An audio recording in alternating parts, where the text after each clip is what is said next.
And here we are. This is Poka Lainui, and you are listening to Hawaiian Potpourri, talking about tourism, changing the tourist industry to be more reflective of Hawaii's history. Okay. Our telephone number here is 524-1080. Give me a call. We'll put you on the radio. Today is the 24th day of March. It's a Saturday, and the time now is 34 minutes past the hour of 5 o'clock. Let's go to our next caller. Aloha caller. Welcome to the program. Poka. Yes. Lopaka. Yes. Aloha, Lopaka. Poka, I am not going to stop talking about this till the day I die.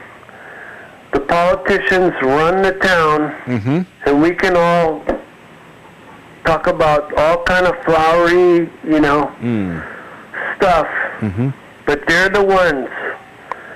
Everything comes back to them, Poka, in their air-conditioned offices. You've seen them, Poka. Yes. I don't care. I'm sorry. That's the way it is. And then they'll give you a minute. Poka, what is it? A minute for, I don't care what the subject's about, right? Before the bell goes off. Okay. And no matter how much you care about it, they just sit there. These are people that are elected over and over and over again, and they keep, in my opinion, Poka, they just keep on making it harder and worse and terrible. See, for them, it's no big deal, right? Because they are going to still... they have to go on and cop... they're serving the community, Poka. Now, you don't know that, so I need to educate you about that, right? Okay. You're younger than I am. So... and the rest of the listening audience. So they just have to keep on convincing everybody else and keep getting money and keep on getting elected over and over and over again. But they have to keep on telling you, oh, no worry, because we're going to take care of you guys. How do you change that? Poka, you know what it is? Until the people of Hawaii, every single person, I mean, I don't think there's people that should be allowed to go to the polls. Seriously, Poka, they don't know who the hell they're voting for. I guess, I'm 61 years old. I was born and raised here. And I've just seen it all my life. Every person, that the people that don't pay attention or, find out what they're going to do if you elect them, they never do good by us. I mean, us by the community, the Hawaiian community, everything, Poka. It's so obvious. It's in our face. Again, I'm asking you the question though. How do we change that system? Is education one way? How do we change the masses? I know. So that that's such a understand? great. I know. And you see, for me, I look at the changes in Hawaii, and I remember 35 years ago when I was fighting in the courts about the issue of Hawaiian sovereignty. How old were you then? At that time, I was about 30. Yeah. I had just been licensed in 1976, so in 1977, 1978 is when I raised the issue with regards to the Napi Pulava case and challenging the jurisdiction of the courts. Before that, I had served in the U.S. military, and even while in the military, I was trying to raise these issues. So what I'm saying is that if you look back that far, when I was wearing the uniform of the U.S. military, and I was in the Air Force, and I started reading Lili'uokalani's story and looking at that horrendous situation that we were now in, and almost no one understood that story. Me too. Yeah, and starting from that point to today, where people at least listening to me on the radio, and I come back every week and we can talk about these things, and I am licensed and I am able to go into the courts, and it's not only me but many other people are like yourself and others who are willing to come out and they know that history. So we have made a lot of advances. Okay. Now, all it does is it shows us how tough the battle is.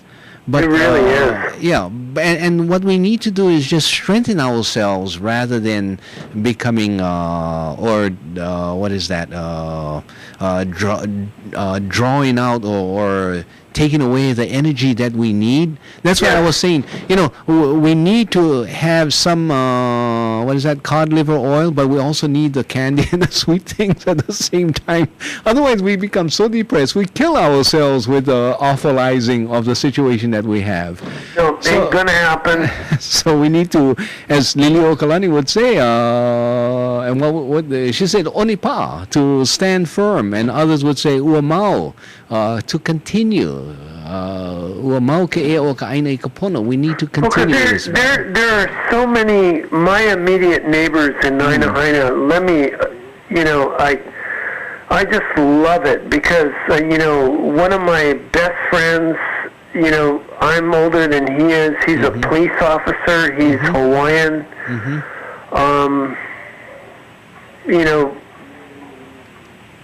Take away the police and officer enforcement part, but underneath that, we're friends looking at how the politicians are doing what they're doing, even all the way up to Obama, up to the federal level.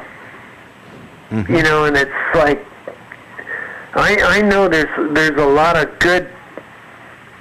Yeah. I know there's a lot of really good police officers. Yeah. But you can't. They're in a position where you can't bring them into this, so that's okay. Leave them aside, so someone like you and I can talk about this and just continue to say, hey, you know what? There's more going on here than I think a lot of people really realize. There's a lot of concern. There's a lot of caring about.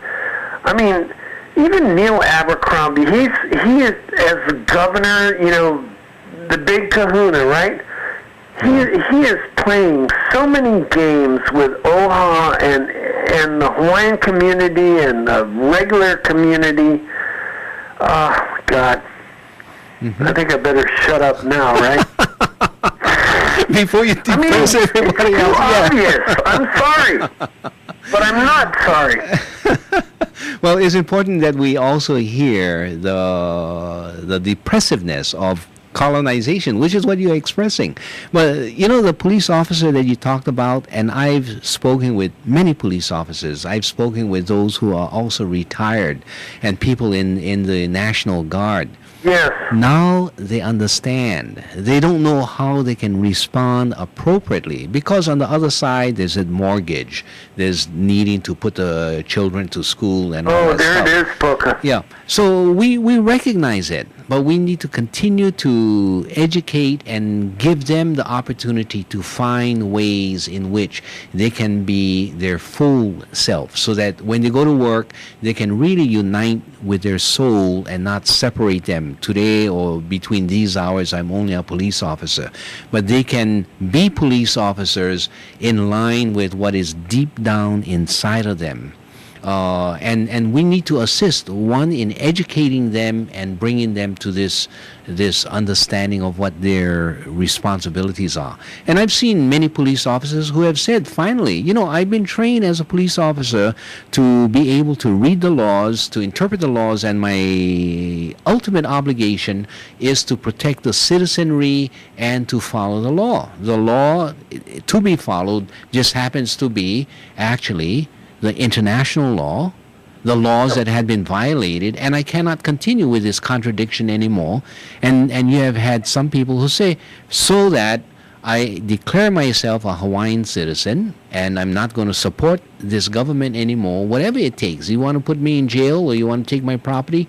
And so they reach that point that they are saying those things. And there have been many people who are now saying those things after seeing examples of others, after hearing these kinds of discussions that you and I are conducting.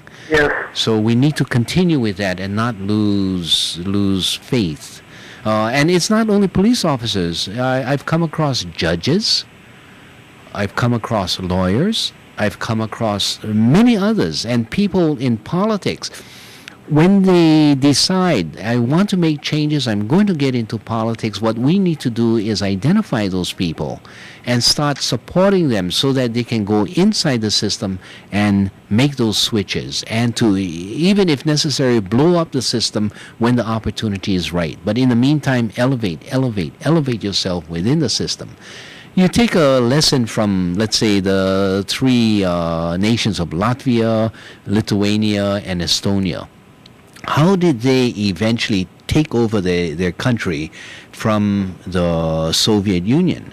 They infiltrated the bureaucracy until they started counting among themselves. And they said, hey, we are the majority. We control the bureaucracy. We all are of this mindset. Let's simply declare our independence. And they did so. So that was another route that was taken. When we become our independent nation, we need people who are familiar with how the system works, the bureaucracy works, so that the conversion becomes something that is seamless, so that we don't have this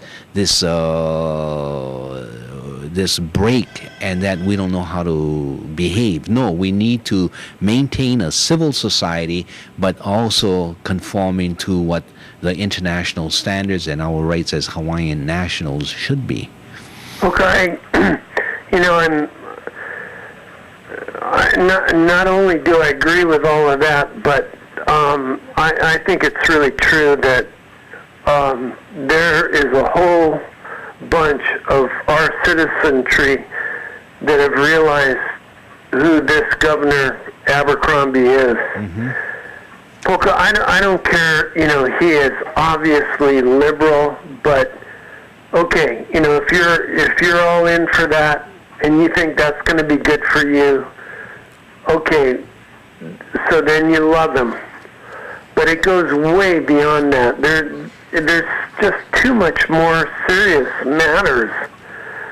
And I know the game he's playing, and he's playing it well. Okay. So I'll leave it at that. Okay. Thanks for calling. Take care of yourself.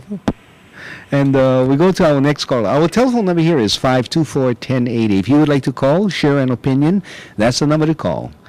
Aloha, caller. Welcome to the program. Hi, Polka. Yes. Aloha. I share your the frustrations of your callers. That you go and testify. You talk to these people, and they just don't seem to get it. And they're comfortable. They're paying for their home, and they're putting their kids through college, and all that kind of stuff, And, but you know what? I just like you, and I do my little tiny things, whatever we can. I think everything we can do like this adds up, And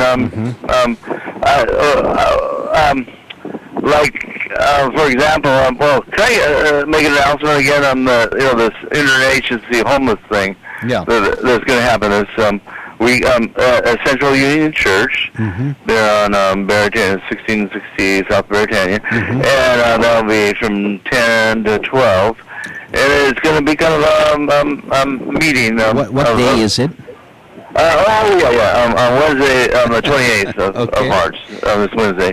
Okay. And they're going to be, they're going to get public input into, what else can be done to solve the quote-unquote homeless problem, and everything like that helps.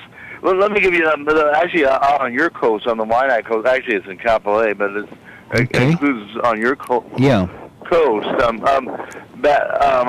Friday the 30th, they're going to have another one of these public gatherings or meetings, I guess it is, for their interagency homeless coalition that's the state is having. So Central Union is on the 28th, and in Kapolei is on the 30th.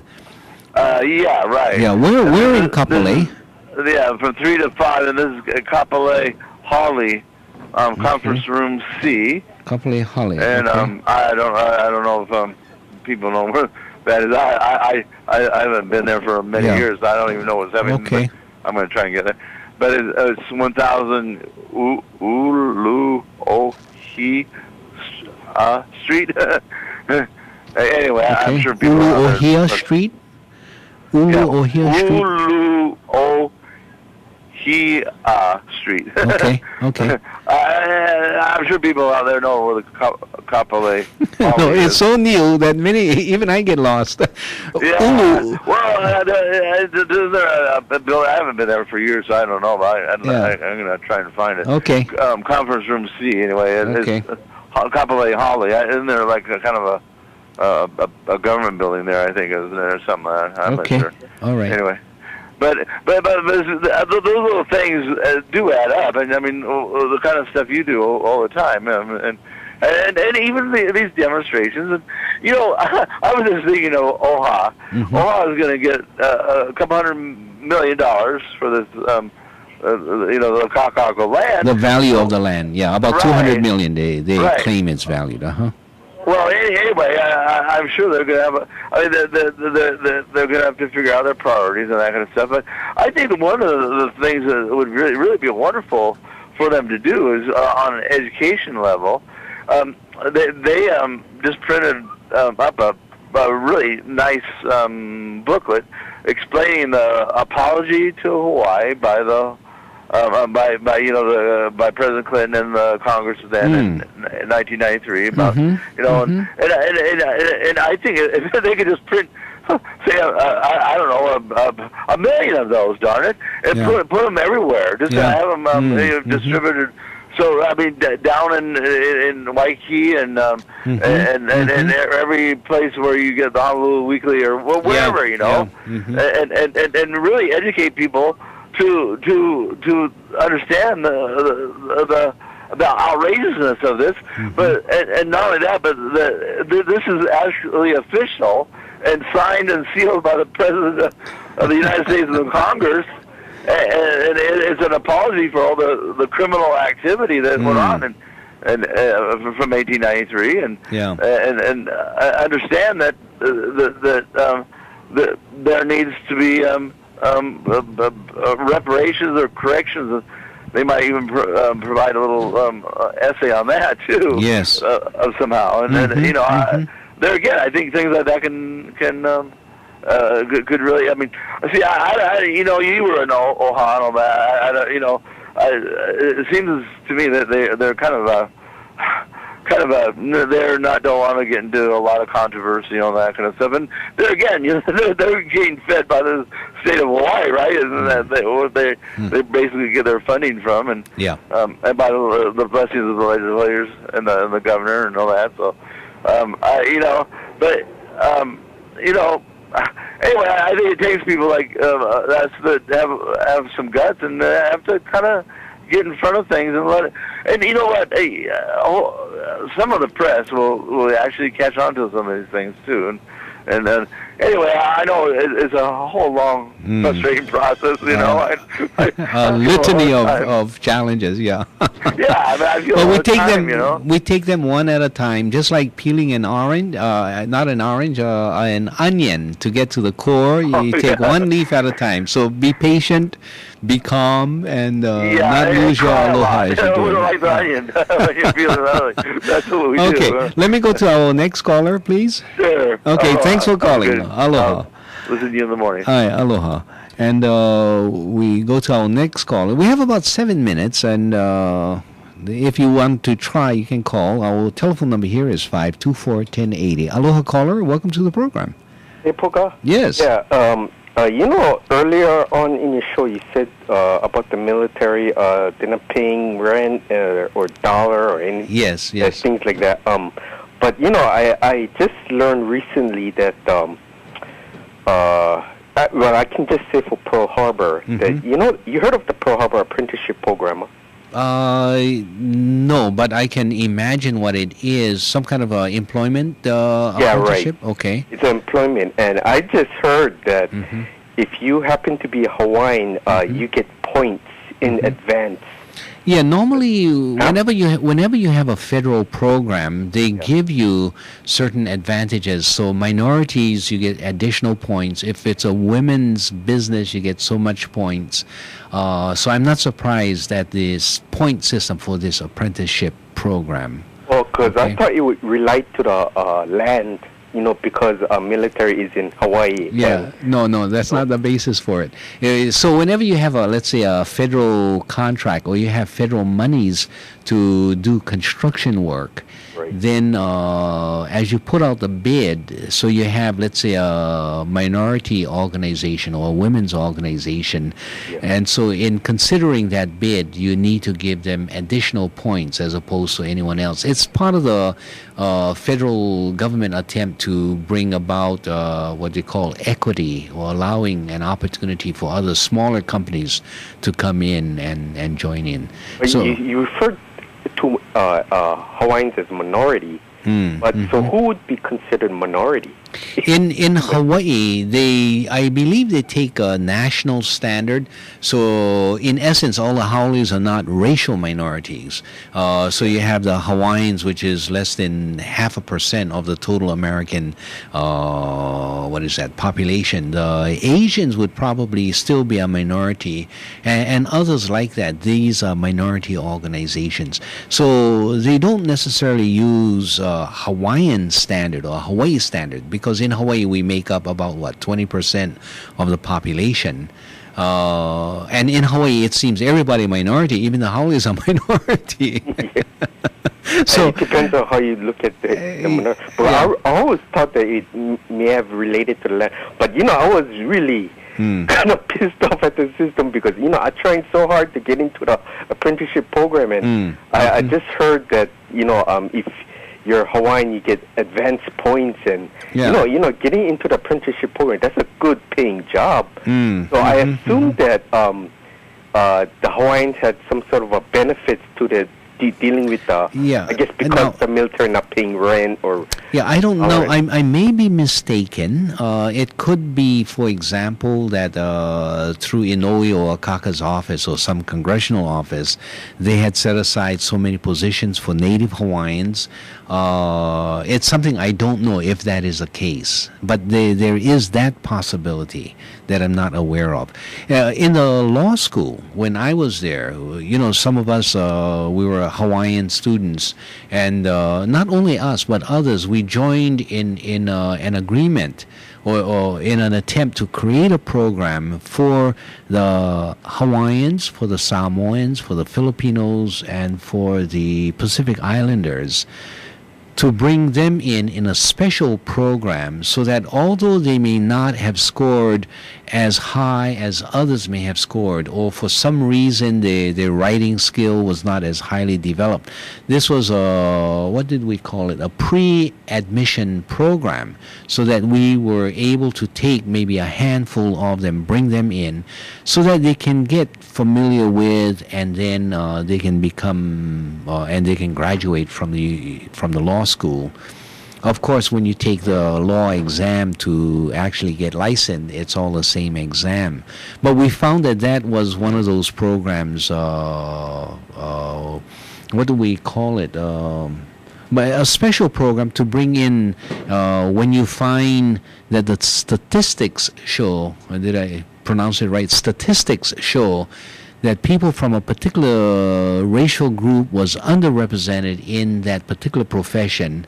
We wanted to go overboard in bringing in and make a special attempt to recruit people from that profession or for that school from that race. And so we were successful in doing that. So the program has been very successful, and it's turned out many good attorneys who had passed the bar, but they were permitted this extra support. So that's not unusual to give an advantage just to bring about this equality in the professions itself. I heard that because of the system with the apprenticeship program, I heard that there is a large percentage of Hawaiians working at Pearl Harbor for this apprenticeship program. So, having the military here, it's kind of, promote Hawaiians in a way.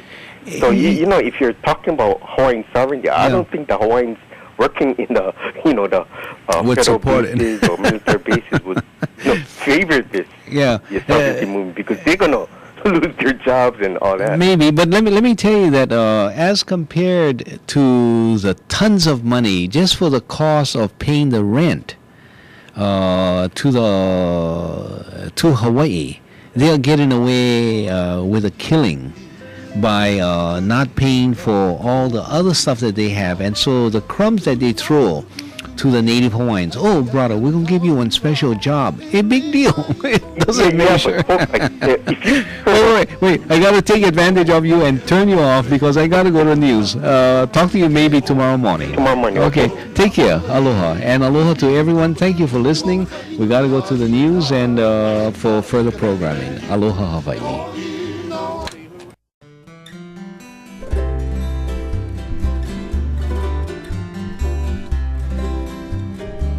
Kaulana na pua o Hawaii, Kupa ama hope o ka aina, Iki mai ka elele o ka loko ino, Pala pala anunu me ka paka.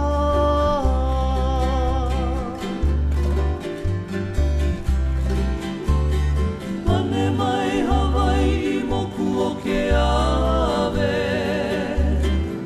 Koku ana honoa o Pi'ilani, Ka ko'o mai kaua I o mano, Pa'aku me ke oni o ka kuhi hewa.